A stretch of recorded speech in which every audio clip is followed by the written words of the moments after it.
ஏங்க நம்மளுக்கு கல்யாணம் ஆகி 5 வருஷம் ஆக போகுதுல்ல? இல்லை அதைத்தான் நானே யோசிச்சுட்டு இருந்தேன். என்ன யோசிச்சுட்டு இருந்தீங்க? இல்லை எலெக்ஷன் வைக்கலாமா இந்த கவர்மெண்ட்டே இருக்கட்டுமான்னு. ஏண்டா ஒரு 10 வருஷத்துக்கு முன்னாடிலாம் நம்ம எவ்வளோ ஜாலியாக இருந்தோம். இல்லை அப்போதான் நமக்கு கல்யாணமே ஆலையே. அதைத்தான் சொன்னேன்.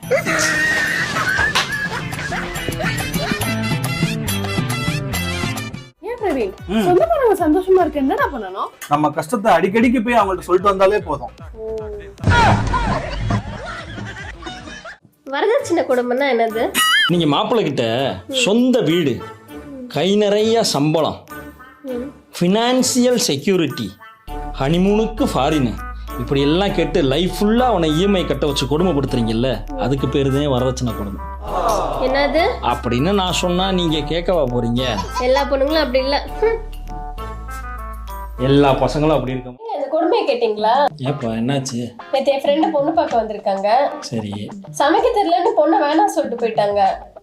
ஏன் நாங்க கல்யாணத்துக்கு அப்புறம் சமைக்க கத்துக்க மாட்டோமா? சரி, இப்போ இதே அந்த பையன் எனக்கு சம்பாதிக்க தெரியாது, நான் கல்யாணத்துக்கு அப்புறம் சம்பாதிக்க கற்றுக்கிறேன் அப்படின்னு சொன்னால் நீங்கள் விடுவீங்களா? சொல்லுங்க, நீங்கள் சும்மா இருப்பீங்களா?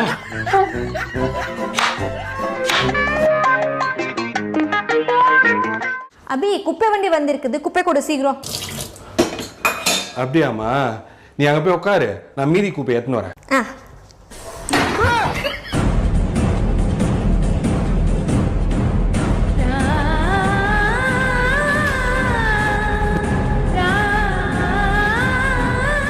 நான்லாம் எப்பதான் ஒல்லியாக போறோம்னு தெரியல. மூக்கு கீழே பஞ்சாயத்து கிணறு மாதிரி ரவுண்டா ஒண்ணு இருக்கு. வாயா. அதை மூடி வச்சிருந்தீங்கன்னா எல்லாம் ஒழுங்கா நடக்கும்.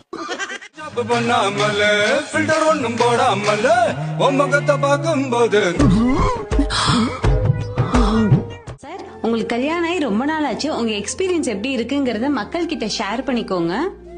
தினமும் பிரச்சனை, ஒரு பிரச்சனையிலேயே படுத்து பிரச்சனையிலேயே எந்திரிக்கிற மக்களாக நம்ம இருக்கிறோம்.